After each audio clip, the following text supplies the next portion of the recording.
so bloody strong at the beginning, and then literally it just went to, oh yes, okay. Hola and welcome to my channel, Reviews with Jules. Today I am going to be discussing Netflix's White Lines. Let's talk about it. White Lines is a drama and there are 10 episodes of around 60 minutes in length and it's available on Netflix. Zoe's brother has been missing for 20 years until now, and his body is found in a desert in Almira. So Zoe goes out to identify the body and discovers that he has actually been murdered. So then she goes to Ibiza, where Axel was supposedly living for a while with his friends, and she tries to uncover who murdered Axel and why. Ibiza is known as a party island and Zoe definitely gets caught up in that, as well as all the drugs, and especially with the Califat family, whom was very involved with Axel. White Lines really delves into Zoe's character, and it's not just about her finding out about Axel, but there's actually a little bit more where she starts to actually discover who she is as a person and what she wants. Because back home in Manchester, she has a child and is married, but actually in Ibiza, she starts living this party lifestyle and gets romantically involved with Boxer. When I watched episode 1 of White Lines, I was hooked. I thought this is going to be a great high-end drama, and then actually it started veering more towards a sort of modern telenovela, but a little bit dampened down. But there was that Califat family who was very stereotypical. You had the sort of drugs involved,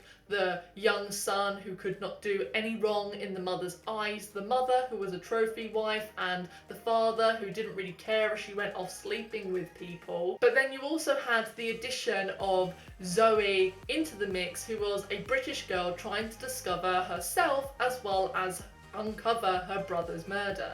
Therefore, I feel like the series started really strong, and then even though it kind of found its feet, it was a completely different tone to the beginning of the series. So I feel like they could have started a bit stronger of how they wanted to end, because it went from British drama to telenovela feeling, and I think if they just stuck to one and knew their tone from the outset, it would have been a stronger series. The one thing that really got me about this series was the ending, and whilst I'm not going to spoil it for you, all I will say is that the character arc that Zoe took was so frustrating right at the very end, and I think it let the series down. She was willing to kill somebody, and then when it's actually revealed who killed her brother, she just walks away hunky-dory, everything's fine. Zoe, as a character, it kind of frustrated me because I know she's not from Manchester.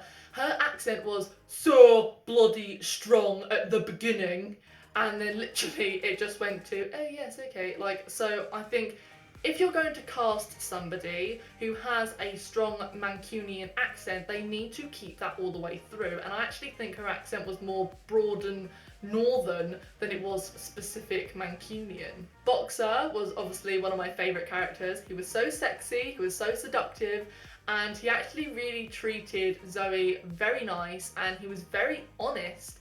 And he's definitely going to be a heartthrob that women and men are going to want to look up to for the rest of their lives. Murder, deceit, and a lot of drugs, a very entertaining series, which is why I gave White Lines 3 Jules. If you like this video, give it a thumbs up. And next week, I am going to be reviewing season 12 of RuPaul's Drag Race. You do not want to miss out on that one, so make sure that you hit that alarm bell so you don't miss out on that. And in the meantime, you can check out these reviews right over here. See ya!